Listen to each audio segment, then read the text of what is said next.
Salut Corbac. Là, en fait, j'avais pas spécialement prévu d'enregistrer cette vidéo à ce propos de ce sujet-là tout de suite. D'ailleurs, je pense que celle-là va être diffusée avant celle que j'ai enregistrée hier. Enfin bref. Ouais. Ouais, parce que en fait, c'est pour reparler du sujet de la vidéo qui a été diffusée ce matin. En vrai, cette histoire de lettres, enfin de lecture plutôt, des commentaires qui ont été postés sur YouTube. Euh, En fait, j'ai trouvé le sujet intéressant. Enfin, le sujet de revenir dessus, j'ai trouvé ça intéressant parce que, en fait, j'ai lu les commentaires que vous m'avez laissés et il en ressort quand même deux, trois trucs. Déjà, premièrement, euh, il y a quand même cette notion que moi je trouve essentielle. J'en ai déjà parlé dans différents contextes, mais là je reviens dessus encore un coup. C'est Cyril qui me disait dans son commentaire qui faisait du audiard en disant ouais, je parle pas aux cons, ça les instruit. Et justement, ça c'est une espèce de vanne qu'on a entendu tous, voilà. Mais si en fait, moi j'ai envie de parler aux cons, j'ai envie de les instruire. Alors, je veux pas prétendre que tous ceux à qui je parle sont des cons et que forcément j'ai des tas de trucs à leur apprendre. C'est pas l'idée, hein. Non, au contraire. Ça se trouve peut-être même que c'est eux qui ont des trucs à m'apprendre. Justement, on sait jamais d'où ça va venir. Le petit truc qu'on n'avait pas saisi jusqu'ici. Moi, combien de fois, même dans les commentaires que vous me laissez, il y a des fois, il y a des gens qui m'apprennent des trucs que je sais pas, et ben, je suis bien content de les apprendre. C'est justement ça qui fait la différence dans l'attitude entre avoir l'humilité de savoir reconnaître non, je ne sais pas, ou tiens, ah bon, moi je croyais ça jusqu'ici, voilà. Savoir reconnaître qu'on ne sait pas et qu'on est prêt à apprendre, progresser, hein, voilà, à changer son opinion, sa vision, sa façon de penser, pour justement ne pas rester dogmatique, planté dans ses croyances et sans se remettre en question. Justement, moi, c'est pas ce que je veux, moi. Moi, ce que je veux, c'est justement m'approcher de la vérité. S'approcher de la vérité, bah, ça veut dire voilà, savoir se remettre en question, savoir déjà commencer par écouter ce que les autres ils ont à dire. Et donc c'est pour ça dire bon, je t'en veux absolument pas, Cyril, d'avoir dit ça. Voilà, c'est le genre de truc qu'on dit tous. Mais justement, réfléchissons-y à cette petite maxime, j'ai envie d'appeler ça comme ça. Parce que, non, justement, moi, c'est comme ceux qui. Bon, alors, il faudra que je revienne sur ce sujet euh, comment dire, des progressistes, on va les appeler comme ça, qui disent que ouais, de toute façon les fachos ça sert à rien de parler avec eux, limite quand tu les écoutes faudrait presque les enfermer dans des camps, tu vois. Bah si, justement, moi j'ai pas envie de rompre le dialogue. C'est là où justement ça fait toute la différence. Quand je dis il y a ceux d'un bord, ceux de l'autre bord, et puis entre les deux il n'existe rien. Moi je suis jamais ni d'un côté ni de l'autre. De temps en temps ça peut m'arriver de me rapprocher d'une rive ou de l'autre, mais en gros je suis jamais dans un camp ou dans l'autre. Parce que la vie c'est pas comme ça. La vie c'est pas 100% ou 0%. C'est toujours un mélange, c'est toujours du gris, il y a pas de noir, il n'y a pas de blanc. Voilà. Donc, non, non, justement, c'est pas en rompant le dialogue qu'on peut faire évoluer les choses. Non, moi je refuse de dire ouais, c'est des fachos, je veux pas parler avec eux, machin. Si, moi, je veux bien parler avec tout le monde. Moi, du moment que les gens ils sont pas dans un esprit à se foutre sur la gueule et encore, même s'ils sont dans l'esprit à se foutre sur la gueule, Vas-y, tape. Tu vas me prouver que t'es un gros con, tu vas me prouver que t'as tort. Voilà. À la limite. Mais même si bon, à quoi ça sert, hein. Mais voilà. Ouais, non, moi je suis pas d'accord avec cette histoire de dire euh, ça sert à rien de parler aux cons. Bah si, si, justement, ça peut. Alors, je dis pas que ça servira toujours à quelque chose, hein. Il y a 9 fois sur 10, effectivement, ça servira à rien. Ça sera du temps perdu. Mais pour la petite fois où, une fois de temps en temps, ça peut avoir son utilité, est-ce que toutes les autres fois où j'ai perdu mon temps, là, c'était pas du temps gagné? Pas forcément pour moi, j'en tirerai peut-être aucun bénéfice. Mais pour ceux qui viendront derrière, vous voyez, moi il me semble que justement, là, il faut essayer de. C'est par le dialogue qu'on peut se réconcilier, hein. C'est de ne pas rompre le dialogue qui peut permettre de faire avancer les choses. Vous voyez, euh, je vais dévier un peu là. Parce que j'ai parlé du progressisme, et puis là, avec l'histoire de Donald Trump, ça y est, qui est devenu président,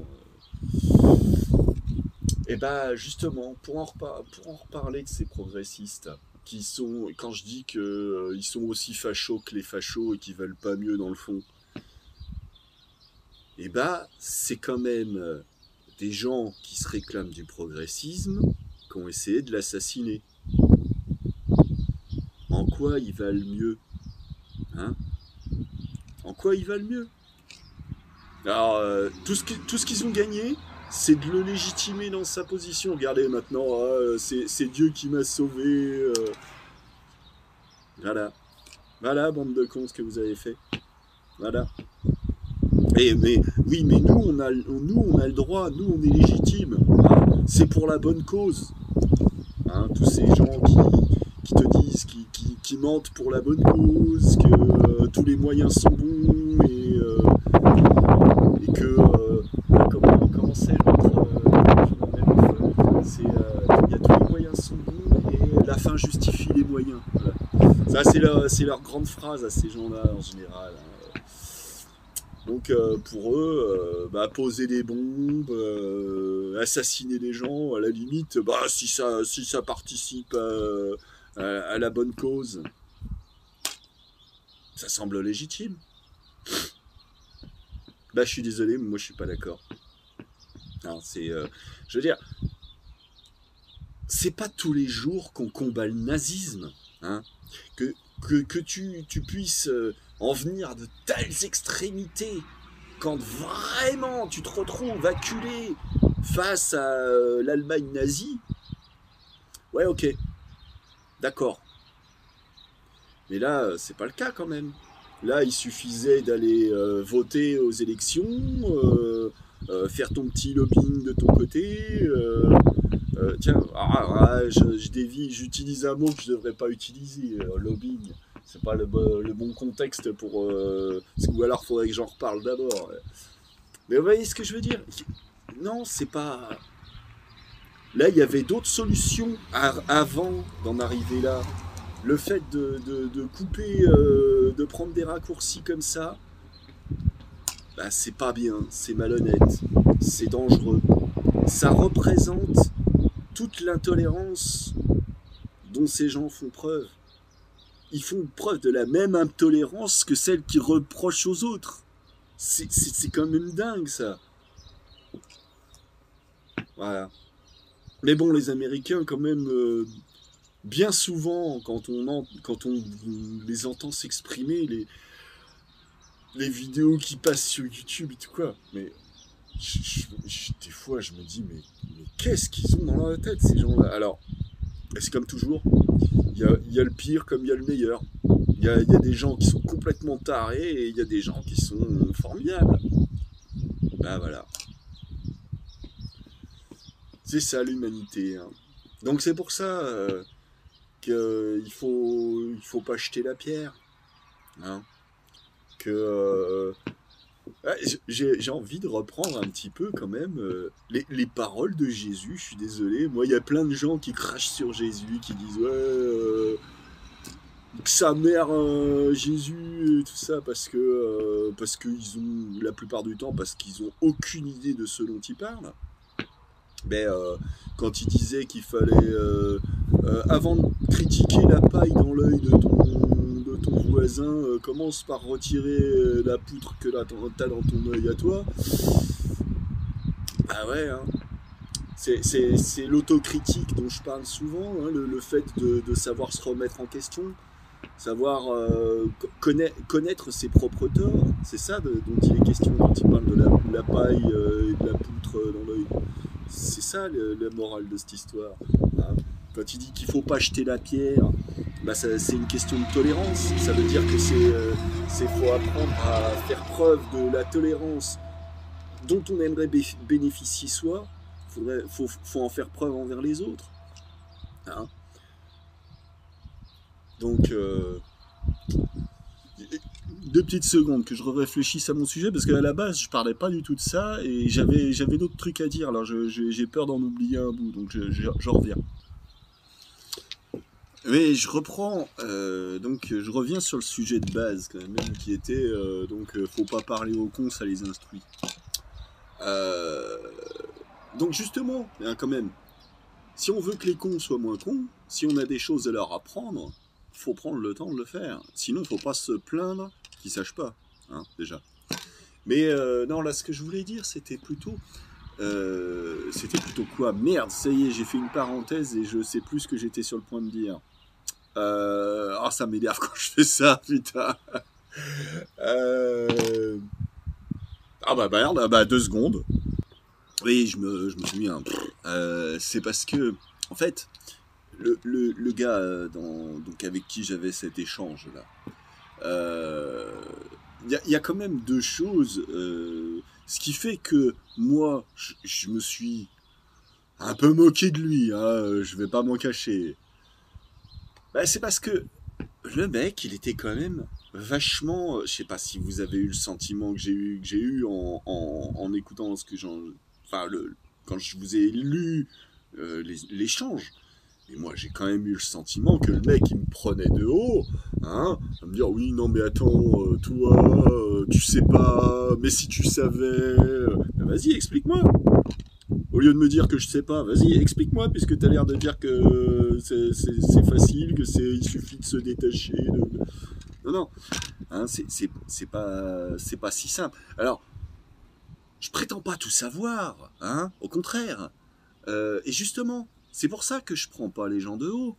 J'essaye en tout cas de m'en abstenir.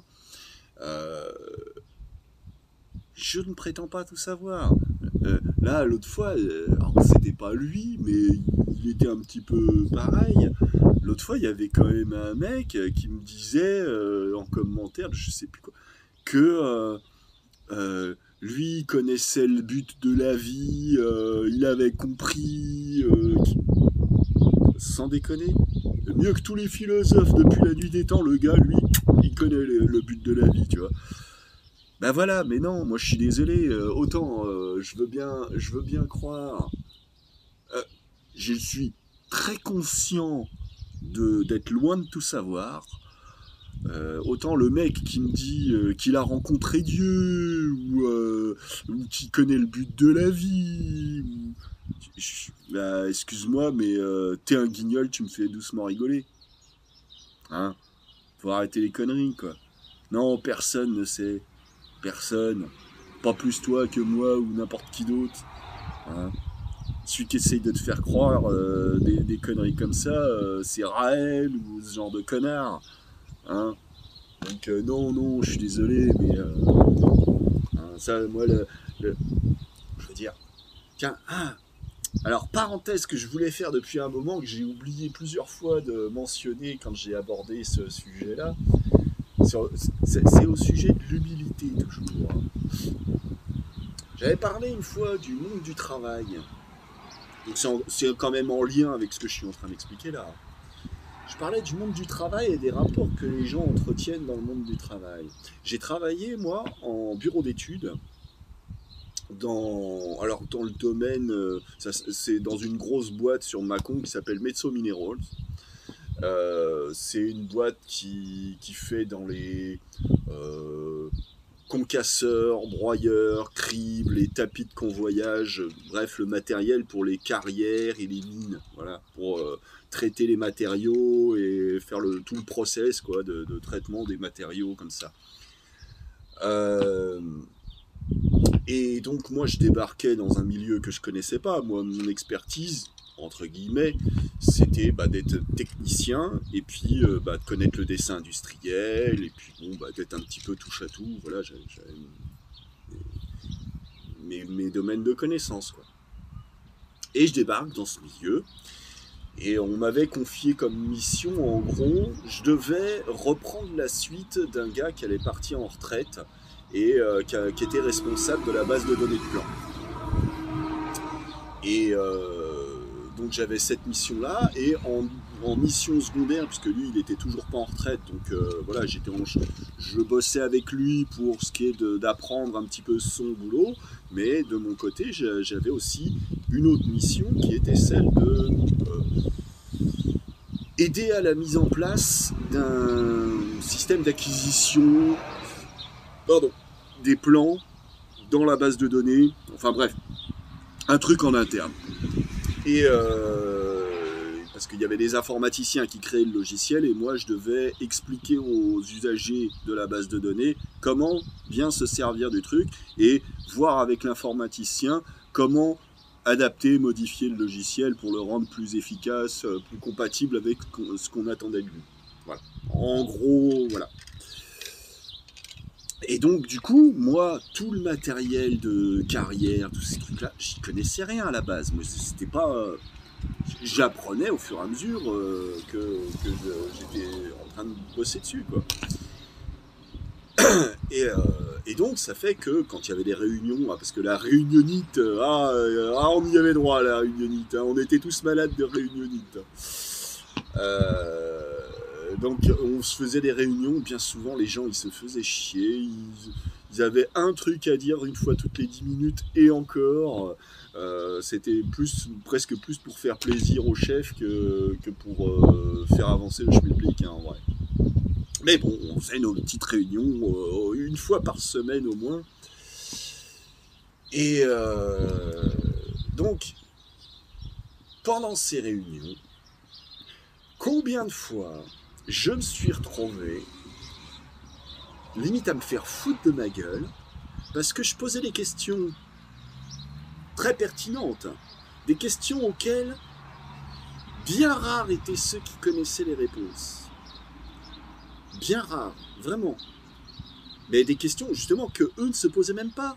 Ils faisaient comme ça parce qu'ils avaient vu ou ils copiaient vite fait. Mais moi je voulais comprendre pourquoi il fallait faire comme ça. Je voulais comprendre pourquoi est-ce que ce détail il est dessiné de cette façon. Comment ça se fait qu'on fait, voilà, tous ces petits détails auxquels les autres, dont les autres se battaient les couilles. Moi je voulais comprendre pourquoi. Donc je posais les questions qu'il fallait aux ingénieurs, à ceux qui savaient, qui connaissaient les réponses, ou qui connaissaient pas forcément les réponses, mais qui allaient me donner les réponses plus tard, une fois qu'ils auraient trouvé la solution. Et donc, cette espèce de... Comment dire... comment qualifier ça? Cette espèce de honte sociale d'être le con qui connaît pas. Oh, je sais pas. T'as vu? Oh, Micheline, t'as vu? Il a l'air con. Hein. Et en fait, ils en savaient rien, eux. Vous voyez? Ça, c'est une nuisance, ce genre de comportement. Et bien justement, quand on dit faut pas parler aux cons, ça les instruit. Et bien justement, c'est se comporter comme ces gens-là.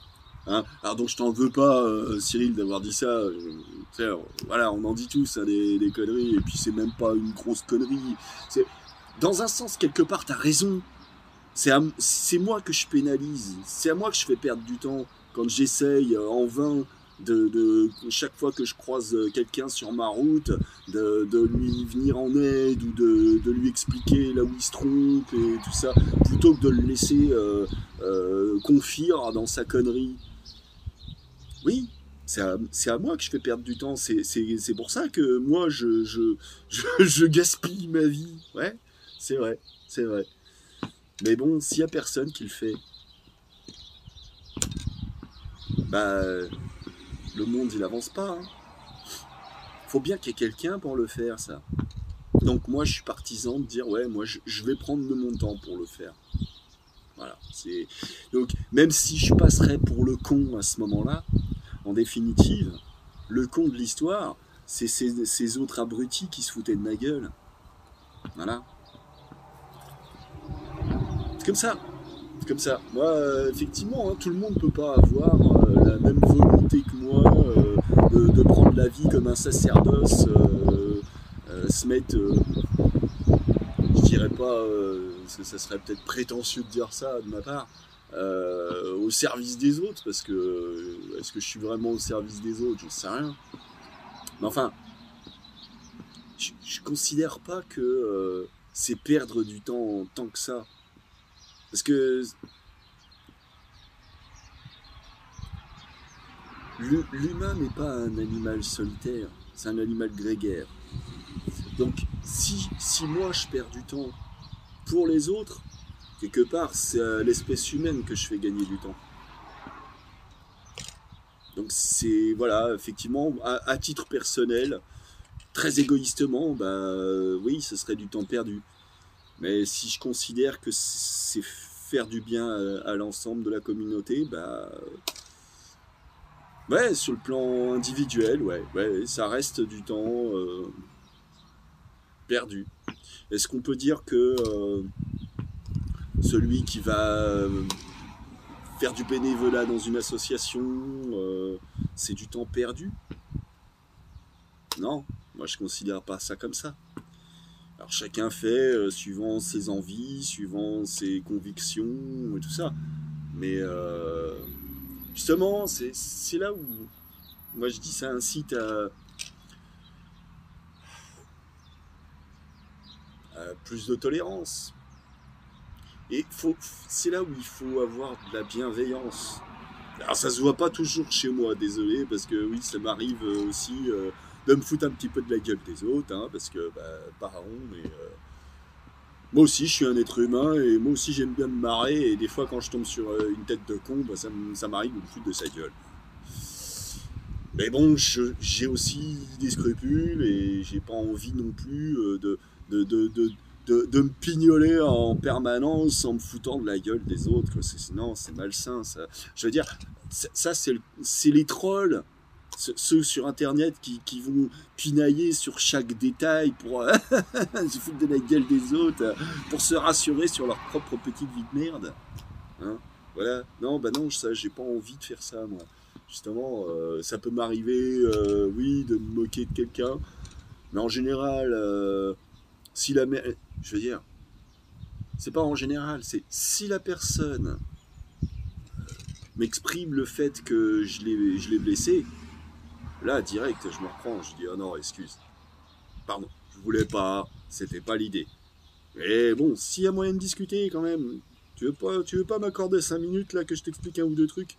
Peut-être que je me trompe, hein, mais il se pourrait que je puisse avoir un ou deux trucs à t'apprendre que tu ne sais pas déjà. Voilà, c'est comme ça que je voulais exprimer la chose. Et encore un autre détail par rapport à cette histoire cet échange de commentaires. C'est Frédéric qui me disait, bon, qui rentrait dans des notions que je comprends pas, moi. Honnêtement, moi, comment, il m'a parlé de quoi? Alors, il me parlait de dualité. Mais la dualité, alors pour moi, hein, la dualité, d'après ce que moi j'en sais, il y a deux types de dualité. Pour une dualité, deux types, c'est déjà rigolo. Moi, je connais la dualité onde-corpuscule, ça c'est de la physique. Hein, c'est le fait que par exemple, un photon est à la fois une particule de matière, mais en même temps, ce n'est pas de la matière, c'est simplement une onde. Voilà, c'est ça la dualité onde-corpuscule. Comment dire, ça porte aussi un autre nom, le fait que, euh, comment dire, que c'est comme si, pour essayer de l'expliquer, ça porte un autre nom, je me souviens plus du nom. C'est comme si euh, c'était, si on arrivait à stopper le temps, ce serait une particule. Sauf que le temps, c'est quelque chose de continu. C'est pas, on peut pas stopper le temps. Donc, sur une durée, c'est plus une particule, ça devient une onde. Vous voyez, j'en rate un bout là. J'oublie le nom spécifique que ça porte. Mais en gros, voilà, c'est le fait que une, les particules telles qu'on les envisage, en réalité, en physique quantique, ne sont pas des grains de matière. C'est pas de la matière, c'est des ondes, de par leur comportement. Bref. Mais voilà, ça c'est le premier type de dualité. C'est quand on parle en physique, en matière de sciences physiques. Par contre, il y a l'autre type de dualité, la dualité de Descartes. Hein. C'est la distinction entre le corps et l'esprit. Voilà. Descartes, pour lui, il y avait le corps d'un côté, l'esprit de l'autre, l'âme. Je crois qu'il parlait d'âme. Hein. Et voilà, c'est deux choses différentes aussi, séparées, selon ce principe. Mais en fait, personne ne connaît la réponse à ce propos. Hein. Il n'y a pas de consensus là-dessus. Hein. Est-ce que l'âme est vraiment un truc hors du temps et de l'espace et qui n'est en lien avec le corps que... Franchement, bien malin celui qui saura le dire. Alors il y a bien des théories, surtout des philosophies qui s'accordent à donner une réponse. C'est que des spéculations tout ça les gens. Il n'y a personne qui a la réponse là-dessus. Hein. Vraiment. Hein. Donc voilà, moi je vais pas prétendre que moi je sais. Alors voilà, est-ce que dans l'histoire de dualité dont il était question là, à la fois dans l'échange de commentaires que j'avais eu et que je vous ai retranscrit, que je vous ai lu hier, ou est-ce que c'était comment dire est-ce que c'était d'autres choses dont il était question dans le com que tu m'as laissé, Frédéric, je sais pas, peut-être que toi tu avais encore une autre idée de la chose. Honnêtement, je vais pas m'avancer à parler de choses que j'ignore. Hein. Que si je comprends pas, je comprends pas. À la limite, je te pose des questions, tu m'expliques si tu as envie de prendre le temps de m'expliquer. Moi, tu m'as parlé de 3 notions. J'en sais rien, moi.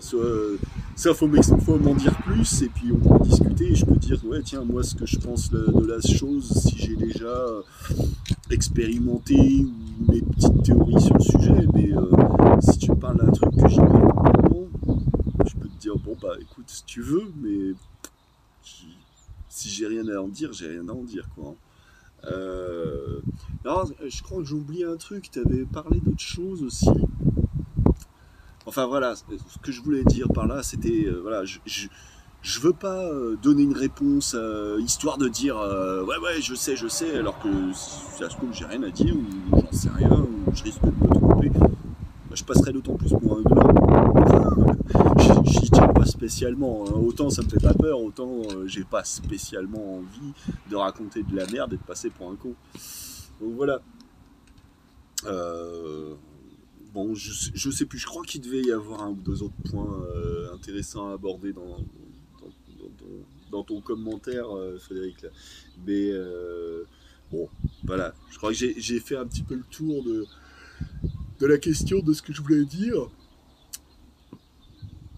Et puis bah sur ce, ouais, je vais peut-être m'arrêter là. Oui, j'en suis à une demi-heure, ouais. Je vais peut-être m'arrêter là, hein. Bon, sûrement qu'il y aurait eu d'autres choses à dire, et puis bah ça sera pour une prochaine fois. Allez, ciao les corbecs.